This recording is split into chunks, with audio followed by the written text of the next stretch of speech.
What's up, guys? It's Coach Grant with First Down Training. And today we're going to be breaking down how to run a slant route versus a physical DB. So we're going to be talking about what you need to do to beat this DB who likes to get hands on you when you have to run these kind of quicker underneath routes to create the most separation as possible. So I hope this video gives you guys some value, but also, fellas, we are going to be coming to the Las Vegas area on September 11th and September 12th for a youth and high school quarterback and wide receiver in-season training clinic. So what it is, it's a 3-hour clinic where half the clinic you're going to be working with myself on quarterback and wide receiver techniques. Obviously, if you're a receiver, it's going to be solely receiver techniques. If you're a quarterback, solely quarterback. And then for the other half of the clinic, you're going to be working with a Division I speed coach to help you running form, 40-yard dash mechanics, and all the above. So if you're in the Las Vegas area on September 11th and September 12th, check out that very first link in the description below to register, you guys. Some great opportunity to get some good work in. Hope you guys can check it out. It's one of the only times we'll be in the Las Vegas area. So check out that very first link in the description below. Let's get started with this video. So we're going to be looking at this release here from Sterling Shepard. So he's going to be working this diamond release off of this almost like triple step move off the line, okay?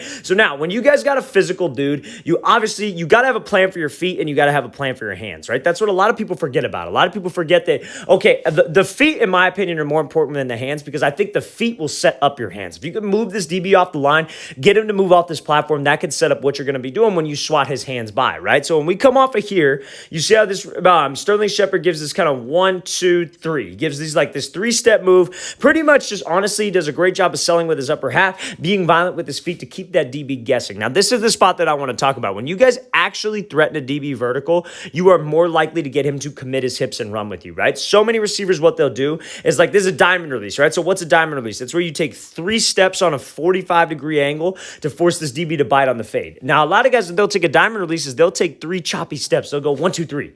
And that's not going to get this DB to bite because this DB sees you taking choppy steps. That's what he's taught to sit on. If he feels you being choppy, he feels you being slow, he's just going to sit right to the inside of this thing because he's not believing fade. He's not believing that you're running to that back corner of the end zone and actually running a fade route. So when we come off of here, you see how he really bursts up. He really moves 1, 2, 3. And he's actually moving Jenkins off of this platform because when this DB is able to get hands and you're able to move him and he doesn't have his feet underneath him when you swat him by, it's that much easier, okay? So now when this DB is being physical, where should we be swatting him by? The back of the elbows or in some cases the back of the shoulder? I feel like the back of the elbow is better just because it's an easier shot for us to get to, right? A lot of people ask me, oh, where should I swat this guy? Where should I hit him? If you hit the hands, he's just going to readjust. If you try to reach for the back shoulders, sometimes that can pop your chest straight up in the air and you'll be leaning back and he could jam you straight off this thing. So you want to make sure that you're attacking the points of control, and you see that's exactly what he does. He attacks the elbows, back of the arm, back of the forearm, some kind of point of control, right? They teach you a jiu-jitsu.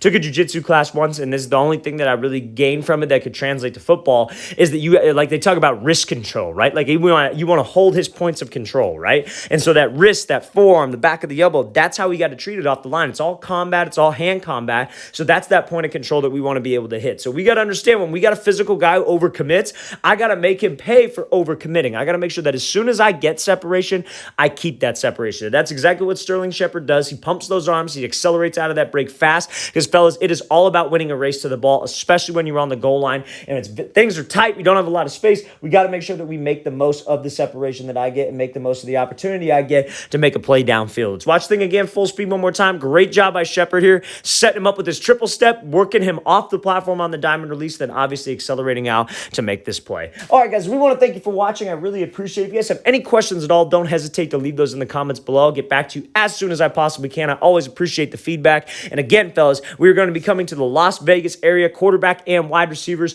youth clinic, and we have a high school clinic September 11th and September 12th. I hope you guys could check that out. It's the very first link in the description. Great opportunity to get some work in with myself, with a Division I speed coach, and we'll be shooting some great photos of you guys completely free of charge. Hope you guys could check that out. Very first link in the description below. I'll see you guys next time.